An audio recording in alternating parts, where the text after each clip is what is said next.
এরে গোলাম, ফজরের নামাজে ডাকছি আও নাই, আবার আমি জোহরে ডাক দিলাম হাইয়া আলাস সালাহ, তোরে জোহরের হাজিরায় পাওয়া যায় নাই। রাগ না করি আবার আসরে ডাকা হলো, আসরও তোরে পাওয়া যায় নাই। মাগরিবে ডাকা হলো, তুই নাই।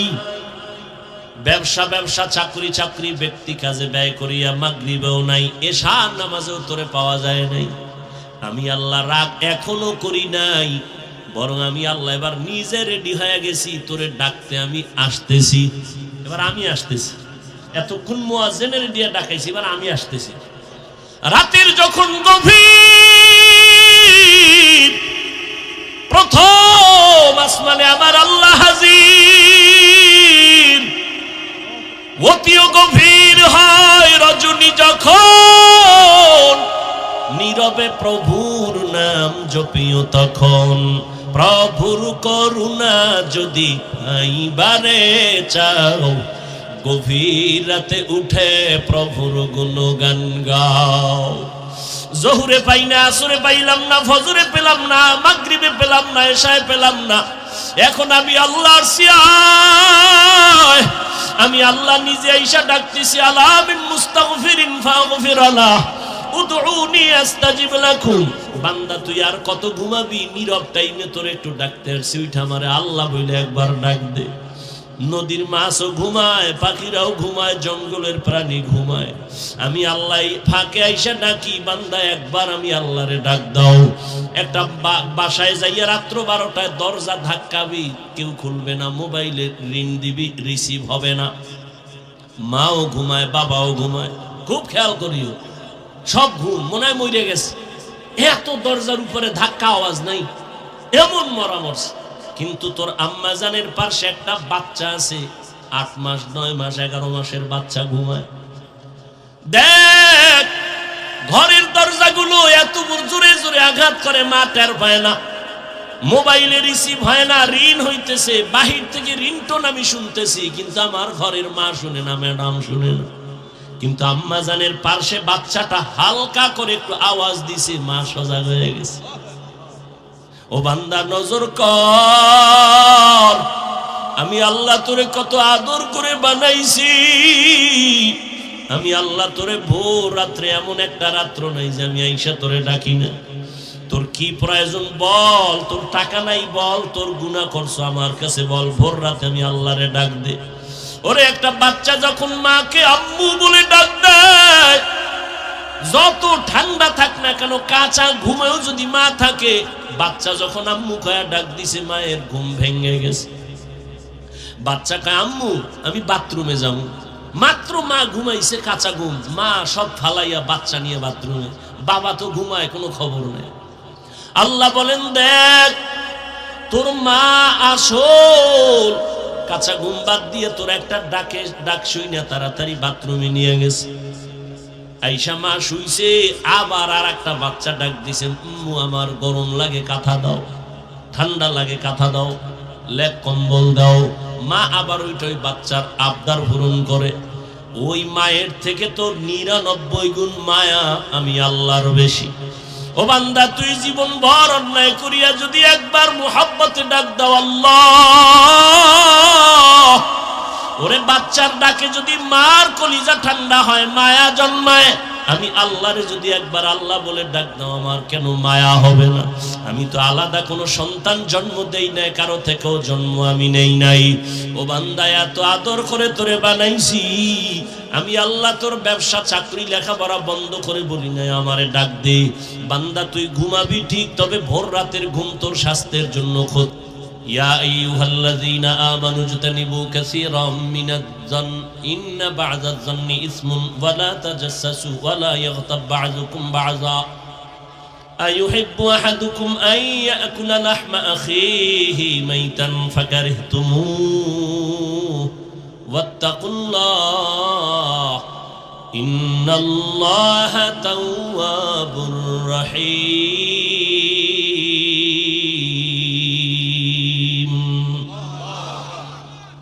আল্লাহ বলেন, হে মুমিন, তোমরা খারাপ ধারণা থেকে নিজেকে বাঁচাও। এমন কিছু খারাপ ধারণা মানুষকে চূড়ান্ত গুনাহের রাস্তায় নিয়ে যায়। আল্লাহ নিজে বলেন, এই মুমিন, তোমরা কি পছন্দ করো তোমাদের মরা ভাইয়ের গোশত খাবা? আল্লাহ বলেন নিজেই, ফাকারিহ তুমু, না তোমরা পছন্দ করো না তো আত্তাকুল্লাহ, আমি আল্লাহকে ভয় কর। আমি আল্লাহর ভয় অন্তরে জমা করে গীবত থেকে নিজেকে বাঁচাও। প্রত্যেকটা মুহূর্ত গীবতে আমরা পেছায় গেছি, ঘরের মধ্যে, বাইরে, দোকানে, রিকশায়, গাড়িতে, অল টাইম গীবত, মারাত্মক কবিরা গুনাহ। শুধু কি তাই, গীবতের মারাত্মক একটা ক্ষতি হলো, যে ব্যক্তি যার গীবত করে তার গুনাহ তার আমলনামায় চলে আসে। না, মারাত্মক একটা ক্ষতি। ভাই, নিজের গুনাহ মাফ করাইতে পারি না, বদনাম বইলা আর একজনের গুনাহ নিজের কাঁধে নিতেছি। মুসলমান হিসেবে তো একটু চিন্তা করা উচিত। ইয়া আইয়ুহাল্লাযীনা আমানুত্তাকুল্লাহা ওয়াল তানজুর নাফসুম মা কদ্দামাত লিগাদুন ওয়াত্তাকুল্লাহ। আল্লাহ বলেন, হে মুমিন, তোমার হায়াতের সীমানা বাধা নাই, তবে মরণের সীমানা আমি আল্লাহ দিয়ে দিয়েছি। কোন দিন তোমার মরণ হবে আমি আল্লাহ লিখেছি, বাঁচার কোনো সিদ্ধান্ত নাই রে গোলাম। একদিন আমার দরবারে আসতেই হবে, কি নিয়ে আসবা, কি রেখে আসবা, চিন্তা করো, হিসাব মিলাও। এরে নবীর উম্মত আশিক, আল্লাহ পাক রব্বুল আলামিন বলেন, আখিরাতের চিন্তা অন্তরে নিয়ে যদি কোনো আমল করতে চাও, আল্লাহর ভয় তাকওয়া অর্জন করা ছাড়া এটা সম্ভব হবে না। এজন্য আল্লাহ কোরআন নাজিলের শুরুতেও বলেন তাকওয়া, কোরআনের শেষেও বলেন তাকওয়া। যালিকাল কিতাবু লা রাইবা ফীহি হুদাল লিল মুত্তাকিন। আল্লাহ বলেন, আমি কোরআন অবতীর্ণ করেছি একমাত্র মুত্তাকি যারা তাকওয়াওয়ালা তাদের হেদায়েতের জন্য। যাদের মধ্যে আল্লাহর ভয় নাই তাদেরকে কোরআন হেদায়েত করবে না। কোরআন নাজিলের শেষ আল্লাহ তাকওয়ার বয়ান করেন, ওয়াত্তাকু ইয়াওমান তুরজাউনা ফীহি ইলাল্লাহ। ভয় করো ওই দিন সব মানুষ যখন আল্লাহর আদালতে ফিরে যাবে, প্রত্যাবর্তন করবে, পালানোর কোনো সুযোগ হবে না। আল্লাহ বলেন, ওই দিনের ভয় কর। আজকে দুনিয়াতে যতই বাহাদুরি করো, দুনিয়াই তো বাহাদুরি টিকে না। অনেকে টাকার বাহাদুরি করে, ক্ষমতার বাহাদুরি করে, দুনিয়াই তার বাহাদুরি টিকাইতে পারে না। হাসরে কেমনে টিকবে? দুনিয়াই টিকে না। টাকার মাস্তানি, আজ ব্যাংকে কোটি টাকা জমা আছে, কিন্তু নিজের বংশের কেউ ভোগ করতে পারলো না। এই টাকার বাহাদুরি করে কি লাভ? আমি প্রায় সময় বলি, নাম বলি না, কারণ নাম বললেই তো গীবত হয়ে যাবে। তবে হ্যাঁ, কয়েক কারণে গীবত হারাম, হারাম, হারাম। আল্লাহর কোরআন বলে গীবত হারাম, রহমতের নবী বলেন গীবত হারাম। কিন্তু সব গীবতের মধ্য দিয়ে কয়েকটা কারণে গীবত করা লাগবে, গীবত করলে সওয়াব হবে। কয়েকটা কারণের এক কারণ, যদি কেউ ইসলামের ক্ষতি করতে চায় আর যদি উম্মতেরা সেটা অনুভব করতে না পারে, যারা ক্ষতি করবে তাদের নাম নিশানা নিয়ে মানুষকে সতর্ক করলে গীবত হবে। গীবত করলেও সওয়াব, ইসলামের স্বার্থে, ব্যক্তি স্বার্থে না, ইসলামের স্বার্থে। আল্লাহর বান্দা, টাকার অভাব নাই, কয়েক ভাই মিলে টাকার পাহাড় গড়ল। মনে হয় যেন তাদের টাকায় বাংলাদেশ জিন্দা হয়, তাদের টাকায় সরকার চলে। কিন্তু কপাল বড় খারাপ, এত টাকাওয়ালা কয়েক ভাই এমন অন্যায়ের রাস্তায় চলে গেল। মা কয়েকদিন আগে মারা গেছে, এক ভাইও মায়ের জানাজায় উপস্থিত হতে পারে নাই। এই টাকা, এই বাহাদুরি করে কি লাভ হবে? যে মায়ের জানাজায় যেতে পারলো না কেন? চাইলে পারতো, যায় না কেন? যে জানাজায় গেলে মায়ের খাইবো, ভিডা খাইবো। এই পরিমাণ তাদের চরিত্র ভালো। আল্লাহ হেদায়েত দান করুন। এরে আল্লাহর আশিক, আল্লাহ তাআলা দুনিয়া আমাদের পাঠাইছেন আখিরাতের সম্বল সঞ্চয় করো। দুনিয়া নামক গ্রহটার কোনো মূল্য নাই। বিউটি পার্লারে গিয়ে অনেক কালো মানুষ সাদা হয়ে গেছে, এই সাদা দেইখা পাগল হইও না। অনেক কালো মানুষও সাদা হইয়া বিবাহের সিঁড়িতে বসে, বোকা অনেকে বুঝে না। কিছুক্ষণ পর চেহারায় রৌদ্র লাগে, পানি লাগে, আর সাদা থাকে না, সুন্দর থাকে না। দুনিয়া নামক এই সুন্দর বিউটি পার্লারের মতোই দেখা যায়। চক্ষু দুইটা বন্ধ হয়ে যাবে। তোমার আমার আপন যারা, তোমার আমার নিজের গায়ের জামা কাপড় খুলিয়া রেখে 3টা সাদা কাপড়ের প্যাকেট বানায় কবরে পৌঁছায় দিবে। এতদিন আমার ডানে বামে কত ভক্ত, কত আপন, একটু যদি মরিয়া যাই জীবনে কেউ আর নাম নিবে না। মোবাইলের নাম্বার থাকলেও তা ডিলিট করে ফেলবে। আজকে আমি বলি আমার ঘড়ি, আমি মইরা গেলে ঘড়িটা আর একজনে হাতে দিয়ে বলবে এটা আমার। আমার মোবাইলে একজনে টেলিফোন করবে, হাফিজ ভাই কোথায়, আমি মইরা গেছি জানে নাই। আর একজনে টেলিফোন ধইরা বলবে কারে দিছো, কায় হাফিজ, কই হাফিজের মোবাইল, এটা আমার মোবাইল। তাহলে আমার আমার যাই বলো, কিছুই তো কিন্তু তোমার আমার না। এমন কি চিন্তা করে দেখলাম মরণের জায়গা যে কবর, এটাও তো আমার না। এরে আল্লাহর গোলাম, দুনিয়ায় তোমার কাজ একটা, আখিরাতের বাজার করো।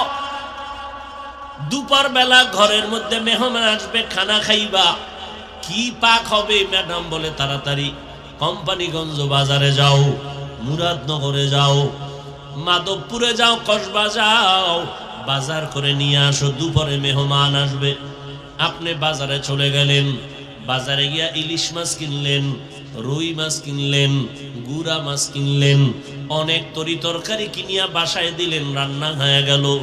এবার খাইতে বসিয়া যদি বলেন আমি ইলিশ খাবো না, রুই খাবো না, আমারে রূপ চাঁদা দাও, বিবি বলবে তুমি কিনিয়া যা আনছো তাই দিতে পারবো। 1000 বার চাইয়া ঝগড়া করতে পারবা, রূপচাঁদা মাছ আমি তোমাকে দিতে পারবো না, কারণ তুমি আনো নাই, চাইলেও দেওয়া সম্ভব না। বাজারে গেছো বান্দা, বাজারে গিয়ে যদি তুমি বাজার যাই করে ঘরে নাও, খানার বেলায় দুপুরে তাই পাইবা। এই দুনিয়াতে তুমি যে কাজ করবা, পরকাল জীবনে তুমি তাই পাইবা। দুনিয়াতে নামাজ আপন বানাও, কবরে হাসরে পুলসিরাতে নামাজ তোমাকে সহায় হয়ে কাজ করবে। দুনিয়াতে আল্লাহর কোরআন তেলাওয়াতকে আপন বানাও, কবর পরকাল জিন্দেগি হাসর নাসরে তোমার কোরআন সহযোগিতা করবে। ক্বালা রাসূলুল্লাহ সাল্লাল্লাহু আলাইহি ওয়া আলিহি ওয়াসাল্লাম, ইযা উযিআল মাইয়িতু ফি কবরিহি জাআল কুরআনু ইনদা রাসিহি ওয়াস সালাতু আন ইয়ামিনিহি ওয়াস সিয়ামু আন শিমালিহি ওয়া সাইরুল হাসানাতি ইনদা রিজলাইহি। নবী বলেন মানুষ যখন মরে যায় কবরে রাখে 4 জিনিস, 4 দিক থেকে তার সহযোগিতায় দাঁড়ায়। মাথার কিনারায় দাঁড়ায় কোরআন, ডান পার্শ্বে নামাজ, বাম পার্শ্বে থাকে তার সহযোগিতার জন্য রোজা, পায়ের কিনারায় থাকবে নেক আমল। ফেরেশতা আসবে প্রশ্ন করার জন্য, নিষেধ করা হবে আসবে না। কে নিষেধ করছো, বলে আমি এই বান্দার প্রিয় বন্ধু কোরআনুল কারীম। ডান পার্শ্বে যাবে আসবা না, কে নিষেধ করছো, বলে আমি তার নামাজ। বাম পার্শ্বে যাবে আসবা না, কে নিষেধ করলা, বলে আমি এই বান্দার বন্ধু রোজা। পায়ের কিনারায় যাবে বলবে আসবা না, কে, বলে যাবতীয় নেক আমল, মেসওয়াকের আমল, দস্তরখানের আমল। আল্লাহর নবী বলেন ওই কবর তখন বান্দার জন্য জান্নাতের বিছানার ব্যবস্থা হয়ে যাবে। ও আল্লাহর বান্দারা, অনেকে তো কবরের আযাব বিশ্বাস করে না, শুধু করেই না, আযাব নাই বলিয়া বহু বয়ান ইউটিউবে ছাড়তেছে পর্ব আকারে। কবরে কোনো আযাব হবে না। চরমনাইর সৈয়দ ইসহাক রহমাতুল্লাহ আলাইহি তিনি বলতেন, বাবা কবরে যদি আযাব না হয় ধন্যবাদ, আমিও পেরেশান মুক্ত, তুমিও পেরেশান মুক্ত, কোনো টেনশন নেই। কিন্তু কবরে আযাব হবে এতে সন্দেহ নাই, বহু দলিল। হবে না তোমার কথা মেনে নিলাম, যদি কবরে কোনো আযাব না হয়, আমি টুপিওয়ালারও কোনো চিন্তা নাই, তুমি গাঞ্জাখোরেরও কোনো চিন্তা নাই। কিন্তু কবরে গিয়া যদি দেখো নামাজ না পড়ার কারণে আযাব হয়, বলো বাবা সেই দিন তোমার উপায় কি হবে, আমার উপায় কি হবে? আর আযাব হওয়ার তো দলিল প্রমাণ অভাব নাই।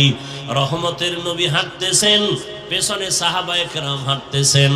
হঠাৎ নবী দাঁড়ায় বলেন, ও সাহাবায়ে কেরাম দাঁড়াও, ওই যে কবর দেখো, কবরের মধ্যে আযাব চলতেছে, তাড়াতাড়ি আমরা একটু দোয়া করে দেই, কবরের আযাব যেন মাফ হয়ে যায়। নবী দোয়া করলেন, এরপরে কবরের আযাব মাফ হয়ে গেল। আমাদের জাতি ভাইদের মধ্যে একদল প্রশ্ন করেই ফেলবে, হাফিজ ভাই ধন্যবাদ আপনাকে, আজকে নবী কবরের আযাব দেখে দোয়া করলেন, তাহলে আপনারা কেন নবীরে গাইবের মালিক মানেন না? নবী যদি গাইব নাই জানে, কবরের আযাব দেখলেন কিভাবে? প্রশ্নকারীরা আছে না, এ নিয়ে কিলাকিলি করবে, তো নামাজ পড়বে না, তুমি নামাজ নাই, রোজা নাই, হালাল হারামের ভেদাভেদ নাই, তোমার এই সমস্ত বিষয় নিয়ে তর্ক করার তো কোনো সুযোগই নাই, অধিকারই নাই। একটা মুসলমানের সবথেকে বড় পরিচয় নামাজ। নবী বলেন, বাইনাল আবদি ওয়া বাইনাল কুফরি তারকুস সালাহ, বেঈমান আর মুমিনের ব্যবধান হলো নামাজ। বেঈমান নামাজ পড়ে না, মুমিনেরা নামাজ ছাড়ে না। আল্লাহ বলেন, বান্দা দুনিয়াতে তোরে পাঠাইলাম, আখিরাতের সম্বল অর্জন কর, তোর দুনিয়াতে চলার জন্য যা প্রয়োজন সব আমি আল্লাহ অগ্রিম আয়োজন করে দিলাম। দুনিয়াতে চলতে তোর পানির প্রয়োজন, আমি আল্লাহ ফ্রি দিয়ে দিলাম, কোনো বিল লাগবে না। দোকান থেকে এক বোতল মাম কিনতে যাও, আধা লিটার 15 টাকা 20 টাকা তোমার টাকা দিতে হবে। আমার আল্লাহর দেওয়া পানি কি পরিমাণ ফ্রি ভোগ করেছো, কয় টাকা বিল দিয়েছো? ও বান্দা, আল্লাহ বলেন, দুনিয়াতে চলতে তোমার প্রয়োজন আলো, আমি আল্লাহ সূর্য দিয়া চাঁদ দিয়া ফ্রি ভাবে তোমার আলো সার্ভিস দিয়া দিলাম, কোনো বিল চাই নাই। দুনিয়াতে চলতে তোমার বাতাসের প্রয়োজন, আমি ফ্রি করে দিলাম, কোনো বিল লাগবে না।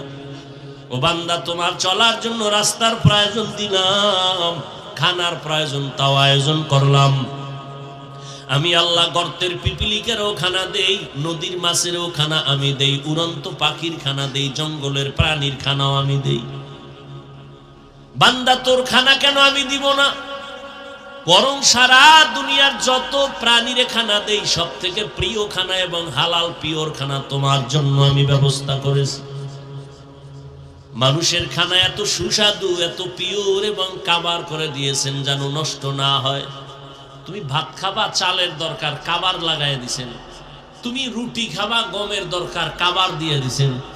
তুমি যে কোনো ফল খাও, কাবার থেকে ছুটায় এরপরে খাও, সবগুলো কাবারে আটকায় দিছেন। তোমার জন্য আল্লাহ সব করলেন।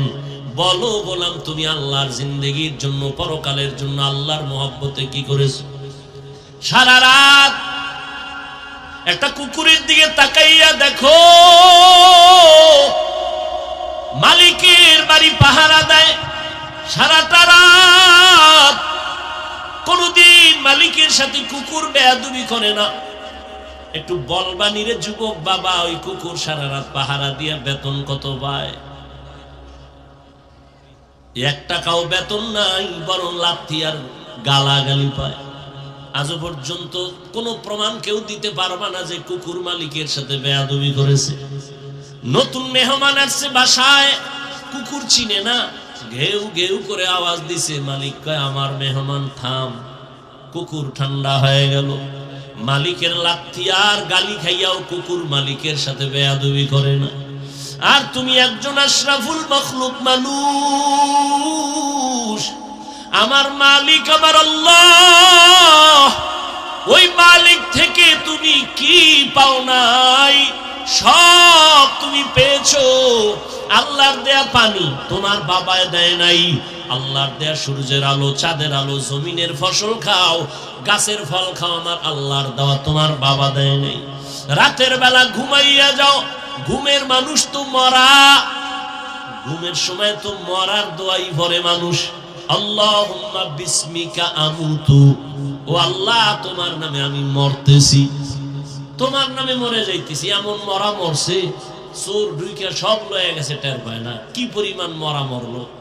এমনকি মহিলার কানের অলংকার খুইলা নিয়ে গেছে, টের পায় না। আল্লাহ কয়, এই মরাতে তোরে যদি আমি আর না উঠাই, তোর বাবা আর উঠাতে পারবে না।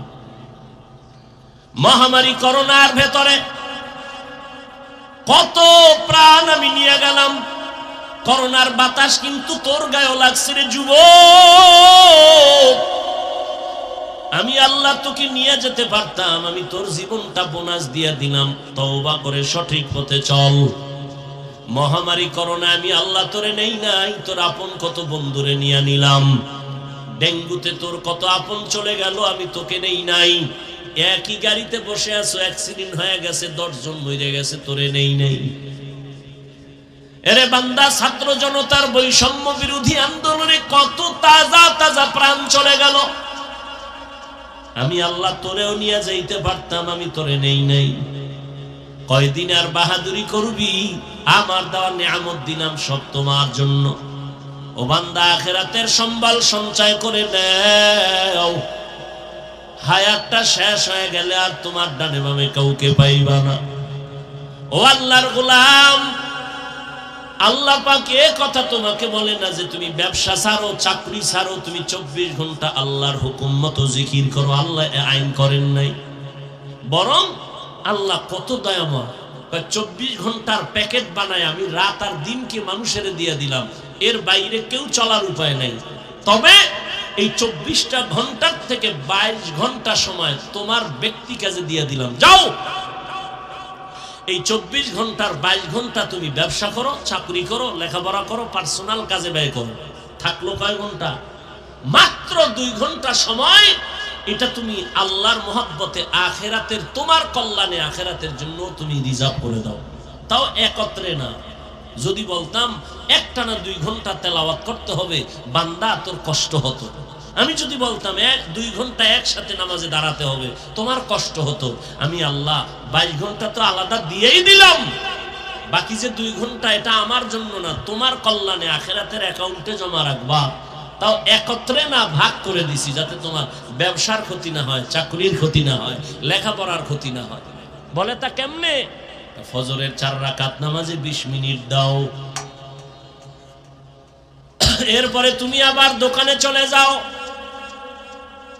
দীর্ঘ টাইম দোকানদারি আর অফিস করে আবার জোহরের 10 রাকাত নামাজে তুমি আবার 20 মিনিট দিয়ে আবার দোকানে যাও, অফিসে যাও।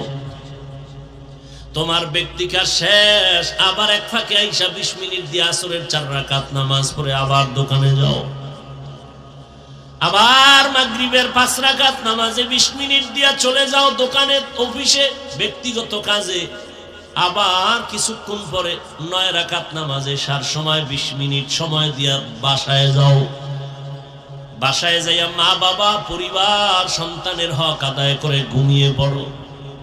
আবার ঘুম থেকে উঠা 4 রাকাত নামাজে 20 মিনিট সময় দাও। তাহলে 20 মিনিট করে সময় দিয়ে তোমার যেন চাকরিরও ক্ষতি না হয়, ব্যবসার ক্ষতি না হয়, লেখাপড়ার ক্ষতি না হয়।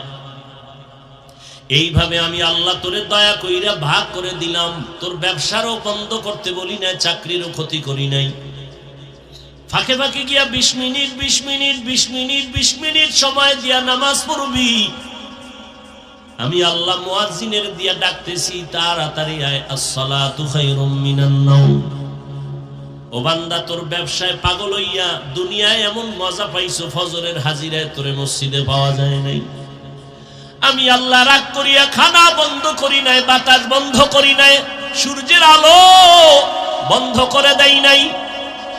তুই দরওয়াজা জানালা বন্ধ করে সারাটা রাত একটা মোবাইল হাতে নিয়ে কবিরা গুনাহ, কবিরা গুনাহ, কবিরা গুনাহ দেখে দেখে রাত কাটাইছো। আল্লাহর দেওয়া রাতের ঘুম ছিল তোর শরীরের জন্য মহা ঔষধ। বান্দা, তুই ঔষধ ব্যবহার করো নাই, সারা রাতের ঘুম তুই গুনাহ দেখা দেখা কাটায় দিছ। চেহারাটা আয়নার কাছে নিয়ে দেখ, তোর চেহারার মধ্যে কোনো নূর নাই। আমি আল্লাহ তোর গুনার কারণে, তোর মা জানে না, বাবা জানে না, আমি আল্লাহ তো দেখছি তুই কানের মধ্যে কানের তার লাগায় সারা রাত গুনার কাজ করেছ। আমি আল্লাহ রাগ করিয়া পানিও বন্ধ করি নাই, এমনকি ঘুমের মধ্যে তোর চেহারাও পাল্টাই নাই। যে অন্য নবীর উম্মতের চেহারা পাল্টাইছিলাম, তোরটা পাল্টাই নাই কেন? আমার মায়ার নবীর উম্মত, এই জন্য পাল্টাই নাই। তুই আমার মায়ার নবীর উম্মত।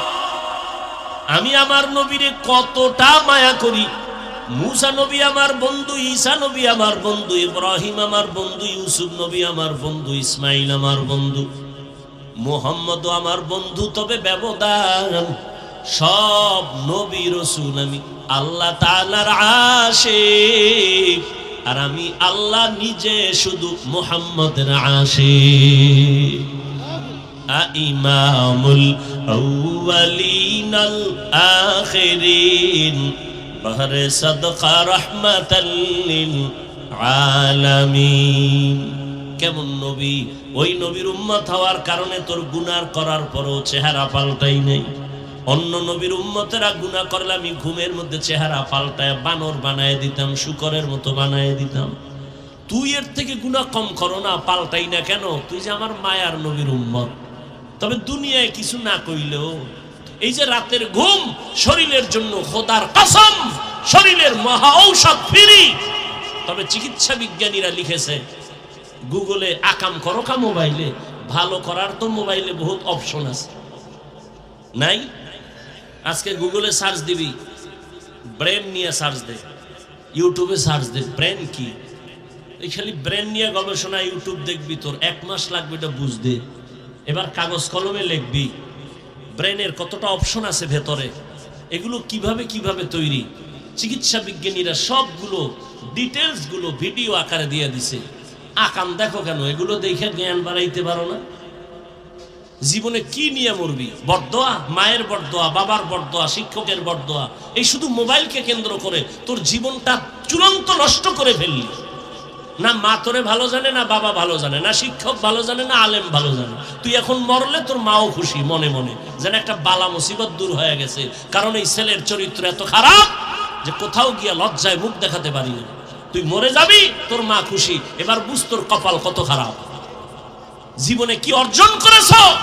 মা বাবার বরদোয়া, শিক্ষকের বরদোয়া, এই শুধু মোবাইলকে কেন্দ্র করে বেয়াদবি বেয়াদবি বেয়াদবি। না চরিত্র আছে তোর, না লেখাপড়া আছে, কিচ্ছু নাই। এই মোবাইল দেখতে দেখতে চোখের পাওয়ার শেষ, কিডনি শেষ, হার্ট শেষ, বিবেক শেষ, চরিত্র শেষ। গুগলে সার্চ দে, হুজুরের কথা তো মানবি না, তোর কপাল খারাপ। গুগলে সার্চ দে, চিকিৎসা বিজ্ঞানীরা ডিটেলস লিখে দিছে টাচ মোবাইলে শরীরের কোন কোন অঙ্গের ক্ষতি হয়, দেখ। এরপরও দেখবি ইউটিউবে কোরআন তেলাওয়াত দেখতে পারো না? মক্কা মদিনার ইমামের তেলাওয়াত শুনবি, দিল ঠান্ডা হবে, একসময় চোখে বানিয়ে দেবে। মানুষের এই দেহ নিয়ে গবেষণা করতে পারো না যে মানুষটারে কেমনে আল্লাহ বানাইছে? চিকিৎসা বিজ্ঞানীরা অধিকাংশ এগুলি দেখে মুসলমান হয়ে যায়। এজন্য আল্লাহ কোরআন শরীফে বলছে, তুমি আমি আল্লাহকে কই খুঁজো, অফি আনফুসিকুম আফালা তুবসিরুন, নিজের মধ্যে খোঁজ, আমি আল্লাহর পরিচয় পেয়ে যাব। এজন্য বহু বৈজ্ঞানিক এই মানুষের গবেষণা করে করে করে করে করে করে মুসলমান হয়ে গেছে। খালি ব্রেন নিয়ে গবেষণা করো, হার্ট নিয়ে গবেষণা করো, দেখবা তোমার চোখ খুলে যাবে। ভিন্ন নেশা করো কেন? কি হতে চাও বলো? রাস্তার পাগলও তো নিজের ভালো বুঝে, তুমি তার থেকেও খারাপ। তোমার তো একটা গন্তব্য নির্ণয় করে চলা উচিত। তুমি কই যাবা? তোমার টার্গেট কি? একটা টার্গেট দিয়ে চলো। তোমার তো কোনো টার্গেটই নাই, উদ্দেশ্য নাই, চলতেছো খাইতেছো বাবারটা। আল্লাহ না করুন যুবক, আল্লাহ বিবেক দিছে, বিবেক দিয়ে একটু বলো তো, আল্লাহ না করুন যদি আজকে বাবা মরে যায়, টোটাল সংসারের হিসাবটা তোমার মাথায় চলে আসবে, আসবে না? এবার তুমি কেমনে সংসার চালাইবে? আছে কোনো চিন্তা তোমার? তুমি বাবার টাকা চুরি করো মোবাইলে এমবি ভরার জন্য, মায়ের টাকা চুরি করো, ও টাকা তো তোমার বাবার না। কোনো বাবা নিজের জন্য কামাই করে না, সন্তানের জন্য, পরিবারের জন্য করে। বাবা না খায় থাকে দুঃখ লাগে না, সন্তান না খায় থাকলে কষ্ট পায়। বাবা না ঘুমাইলে কষ্ট নাই, সন্তান না ঘুমাইলে কষ্ট পায়। প্রত্যেকটা পুরুষ জীবন পণে কষ্ট করে, ঘাম ঝরায়, ঘুম মারে, শুধু সন্তানের শান্তির জন্য, পরিবারের শান্তির জন্য। না বুঝে ঘরের মহিলা, না বুঝে সন্তানগুলো। যদি বুঝতো, কোন স্ত্রী স্বামীর সম্পদ খেয়ানত করতো না, কোন সন্তান বাবার টাকা চুরি করতো না। অথচ করতেছো, মূলত নিজের সম্পদ নিজে নষ্ট করতেছো। একটা কথা লিখে রাখো, ভুলে গেলে আবার ক্ষতি হবে, বলে যাই লিখে রাখবা, যেই সম্পদ মূল সম্পদ যে কামাই করে বাবা, ওখান থেকে যদি স্ত্রী বা সন্তান খেয়ানত করে, কোটি টাকা কামাই করলো ওই সংসারে কোনোদিন বরকত হবে না, আল্লাহর কসম। তাহলে তুমি তোমার সম্পদ নষ্ট করো, বাবা মরে গেলে তো তুমিই মালিক। একটা মহিলা চিন্তা যদি করতো স্বামী মরে গেলে তো আমার, তাহলে আমি কেন এই সম্পদ খেয়ানত করি? এই চিন্তাই তো নাই। গুনাহের পথে সম্পদ ব্যয় করে নিঃস্ব হয়ে যায় সন্তান, খবর না জীবনে কি অর্জন করেছে। এরে নবীরা আশা করে যুবক, এই জন্য আমি বারবার বলি আমার সমাজের যুবক যদি লাইনে চলে আসো, গোটা দুনিয়াটা লাইনে চলে আসবে। যুবকের পাওয়ার দেখো নাই 5 তারিখ, কথা কয় না? যুবকের পাওয়ার আছে, তবে এই পাওয়ারটা কামিয়াব হবে না যদি উলামায়ে কেরামের নেক নজর না থাকে। তোমার মেধা দিয়া গোটা দুনিয়া আলোকিত করে নাও, চরিত্র সুন্দর করে আগাও, মনটাকে বুঝাই, ওরে মন আমার কপাল কেন এত খারাপ, আমার মতো যুবক স্কুল কলেজে পড়ে, চাকরি করে, ব্যবসা করে, যদি 5 বেলার নামাজ পড়তে পারে, আমি কেন পারি না? আমার কপাল কেন খারাপ? ও আল্লাহর বান্দারা, তোমার মতো যুবক রাস্তায় গাড়ি চালায়, শ্রমিকের কাজ করে, নামাজ ছাড়ে না, বলো তুমি কেন পারো না? ও পর্দার আড়ালের আম্মা জানেরা, এতক্ষণ আপনাদের সন্তানদের যত বয়ান শুনাইলাম, এগুলো বাস্তবায়নের জন্য আপনার দোয়া লাগবে, অবদান লাগবে। মা বাবার অবদান ছাড়া এগুলো কোনোদিন বাস্তবায়ন সম্ভব না। এ দুনিয়ায় যত ভালো ভালো সন্তান আসছে সব হলো মায়ের দোয়ার কারণে। গাছ ভালো হলে তো ফল ভালো হবে, মায়ের আদর্শ ভালো হলেই তো সন্তান ভালো হবে। খাজা মঈনুদ্দিন চিশতি আজমিরি রহমাতুল্লাহ আলাইহি মদিনাতুল মুনাওয়ারা থেকে ভারতে আসছেন কালেমার দাওয়াত নিয়ে। আজমিরে এখন তার মাজার পড়ে আছে। খাজা মঈনুদ্দিনের হাতে ভারতের জমিনে লক্ষ লক্ষ বলে কত, কেউ বলে 90, কেউ বলে 99 লক্ষ বিধর্মী কালেমা পড়েছে। মঈনুদ্দিনের দিলটা খুশি, মায়ের সামনে খুব আনন্দিত, হাসতেছে। আম্মা জান বলে, মঈনুদ্দিন এত আনন্দ কেন? বলে, মা লক্ষ লক্ষ বিধর্মী আমার হাতে কালেমা পড়েছে। আম্মা জান কয়, মঈনুদ্দিন এটা তোর বাহাদুরি না, আমি মায়ের অবদান। খাজা মঈনুদ্দিন চিশতি আজমিরি কয়, মা কি তোমার অবদান? মা 2 ফোঁটা চোখের পানি ছেড়ে বলে, রে বাবা, তুই যেদিন আমার গর্বে আসছো, আমি মা ওই দিন থেকে যায় নামাজে সারা রাত কাটাইছি, রাতের গভীরে সিজদায় পড়ে কান্না করেছি আর বলেছি, হে মালিক, আমার সন্তানটাকে তোমার ওলি বানাইয়া পাঠাইও। শুধু তাই না, তুই যখন দুনিয়াতে আসছ, আমি তোরে যতদিন দুধ পান করাইছি, আমি মা আল্লাহর কসম করে বলি, 1 ফোঁটা দুধও তোর মুখে বিনা ওযুতে দেই নাই। যেই মা বাচ্চাকে বিনা ওযুতে দুধ পান করায় না, ওই সন্তান ভালো হবে না। তুমি গাঞ্জাখোর কি ভালো হবে? এরে আম্মা জান, আপনারা তো খাজা মঈনুদ্দিনের মায়ের মতোই তো দামি মা, আপনারা তো সাহাবায়ে কেরামদের মায়ের মতো মা, আপনারা তো আয়েশা রাদিয়াল্লাহু আনহার মতো দামি নারী, ফাতেমা রাদিয়াল্লাহু আনহার মতো দামি নারী, খাদিজা রাদিয়াল্লাহু আনহার মতো দামি নারী। আরে আম্মা জান, কেন পারেন না আপনারা পর্দা করে স্বামীর মাল হেফাজত করবেন?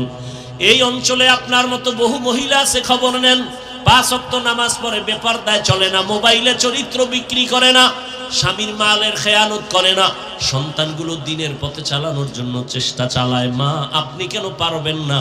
কয়দিন আর দুনিয়ায় থাকবেন? ভালো একটা আদর্শ ডাক্তারও সন্তান যদি রেখে যান, ওই সন্তান আদর্শবান বানায় যাবেন। ডাক্তারি করবে, ফাঁকে ফাঁকে কোরআন তেলাওয়াত করবে, নামাজ পড়ে মায়ের জন্য দোয়া করবে। রে আম্মা জান, অনুরোধ করে বলি, আপনার সন্তানকে ডাক্তার বানাবেন, ইঞ্জিনিয়ার, প্রফেসর বানাবেন, বেয়াদব বানাবেন না। সন্তানের আচরণে কোনোদিন যেন মা বাবা কষ্ট না পায়, আপনার সন্তানের ব্যবহারে কোনোদিন শিক্ষকেরা যেন কষ্ট না পায়, আপনার সন্তানের আচরণে কখনো যেন আলেম ওলামা কষ্ট না পায়। ও আমার যুবক, এখনো সময় আছে, তওবা করে নাও। মনে মনে আল্লাহকে বলো, হে মালিক, এই ময়দানে মনে হয় আমার মতো গুনাহগার কেউ নাই।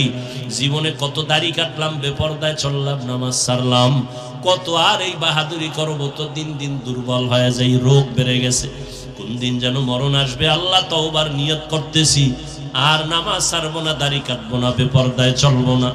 আল্লাহর মুহাব্বত নিয়ে যদি তওবা করতে পারো তবে সবার নসিবে তওবা হবে না। আবু জাহাল নবীরে 13 বছর দেখলো, বয়ান শুনলো, কালেমা পড়ে নাই। আর ওমরের মতো বান্দা 27 বছর বয়সে নবীরে জবাই করতে গিয়া কালেমাওয়ালা হয়ে গেল। ঠিক এই জমিনে আবু জাহালের মতো কিছু নিমো হারাম, হাজারো বয়ান শুনবে তারপরও তওবা করবে না। আর ওমরের মতো কিছু গোলাম মেজাজ নিয়ে বসবে, গুনার কথা স্মরণ করে কান্না করে তওবা করে ফজরে মসজিদে হাজির হয়ে যাবে। মনেরে বুঝায় বলবে, আর কত, জীবনে তো কম দাড়ি কাটলাম না, পার্কে পার্কে কম ঘুরলাম না, এখন আর কত ঘুরবো? তওবা করিয়া নিলাম, আর পার্কে যাব না, গুনাহ করব না, মোবাইলে অপরাধ করব না, নামাজ ছাড়ব না, মা বাবার সাথে বেয়াদবি করব না, শিক্ষকের সাথে বেয়াদবি করব না, ওলামায়ে কেরামের নেক নজর আর দোয়া নিয়ে নবীর পরামর্শ, নবীর সুন্নাত অনুযায়ী চলবো। এমন তওবা করার মতো যদি ভাগ্যবান কোন আল্লাহর গোলাম এখানে থাকো, ও যুবক, বৃদ্ধ, বাবাজি, পর্দার আড়ালের মা বোনেরা, তওবার নিয়ত যদি অন্তরে থাকে, মুনাফিকি দুর্বলতা যদি না থাকে, খাঁটি তওবার নিয়ত যাদের আছে, দুটো হাত আমার আল্লাহকে দেখাইয়া দাও। আয় আল্লাহ, হাতগুলো কবুল করে নেন, তওবা কবুল করে নেন, তওবার উপরে মজবুত হইয়া চলার মতো তৌফিক দান করেন, আমিন।